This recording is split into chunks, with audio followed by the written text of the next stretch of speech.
why just section of the island was closed. But an island like Genovesa, for example, where there are a white colonies of red-footed boobies, so the entire island was closed. And go there and show part inside, open it once more. But they have light blue, really light blue, bright light blue feet. Okay? Blue-footed boobies do not have a blue feet. Blue feet and dark gray feet that they have. So that is another way to identify those birds. Well, like I mentioned as well, the no albatrosses now is the migration. So by December, January, they are done over here, go all the way south to Peru, North Chile, and then in 4 or 5 months they are going to start making their way back to the Galapagos and nest once more. Nest inside there, right there, up on the cliffs. Look at this. Long tail, right? Bright red bill. So that is an easier way to identify these birds. For the island, this is the best spot to see. But it is not another place that we can see all these birds. We spotted as these. There are a couple of seagulls that I couldn't identify them now, but they can be by the area as well. Drope, apúntale hasta allá y luego nos regresamos del otro lado. Hacia allá, vamos hacia allá, luego regresamos del otro lado para que el otro lado pueda también observar. Yeah, we're going to try to get a little closer, find a couple of seagulls. We have two species of seagulls in Galapagos, and both are endemic and unique to the island. One that is known as a swallowtail. I don't know if you have a dinner down there with start already, or at night you were wandering in the open decks or your balconies. You've not yet, but you will. At night there will be some birds following the ship, and you will see as a white bird. Those are, I told you, they are noisy. Red robin birds. Those are a swallowtail gull. That is the only 9-feeder seagull, and it is endemic to the Galapagos. They can be quite active during the day, but they fish at night. And sometimes, or most of the time, they follow the boats, ships, are attracted by lights, and also they take a free ride. They produce these planes that allow them to just fly.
Peru, that doesn't mean that they're going to be nothing over there. Yeah. They can be in the ocean for 4 or 5 months, and then they back to the Galapagos without ever coming down, without ever landing. No, just on the water. They can be resting on the water, but hardly ever on land. Yeah. Not impossible, but hardly ever on land. Yeah. That they can be right there. And it's a lot of fish and the type of fish that they use, like sardines over there, that they can be eating. And they left the islands adults by the end of December, more or less. They started in December. But the juveniles stay a little longer. They're gonna be living on their fats, on their oils, and then they must release, they jumps and go. How long do they live? The albatrosses, they can go up to 50 years. There are some species that by record they go more than 62 63 years and it's so, but yeah, lifespan They as made an for average, life? 50 years. Well, made for life is what the book says, right? Yeah. That it's made for life. But I can say that they breed their chicks for life. You know why? Because when some of them arrive first, they can be like, they could be some at first, right? And while they wait. So Yeah. sometimes the males take care or breed a baby that perhaps do not belong to them. So, but yeah, it is like a breeding of made for life, but it's basically like a breeding process. Yeah. Este nomás quiso de salida. Porque le meten perjuicio, bien. So we have well, now you have the chances to be facing the island. We were facing the way over there, so we're facing now. You can do that. The cliffs, the island is dying. It is the oldest. It's getting smaller, and eventually, at some point, the island is gonna disappear into the ocean, having endemic species, the endemic snake, the endemic and I'm sure it's a frigate bird now. Did you see the lizard this morning? Endemic to the island. Snakes, lizards, the albatrosses, the mockingbird. Pretty sure that you saw the little guy running on they form like gangs over there fighting all of them. The mockingbird. So all those endemic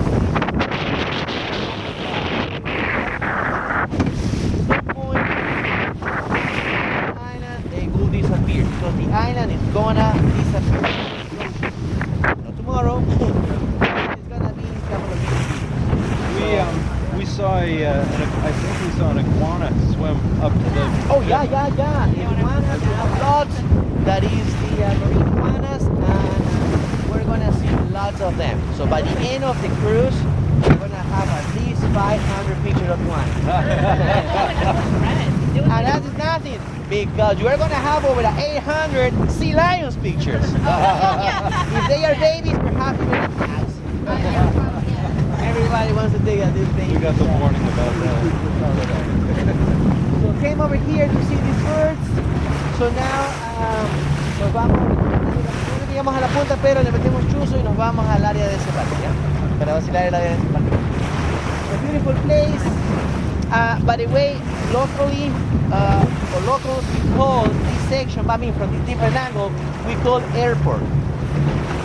Because like I mentioned, that cliff is possible to walk. It's a trail over there, but now it's closed, you know. So from there, it is possible to see birds that walks and then jumps off the cliffs and then, you know, they fly. An albatross, being a huge bird, they cannot just take off really easily. So basically they come, walk all the way to the edge of the cliffs, and then from there, jumps. So that is why locally we named the place an airport.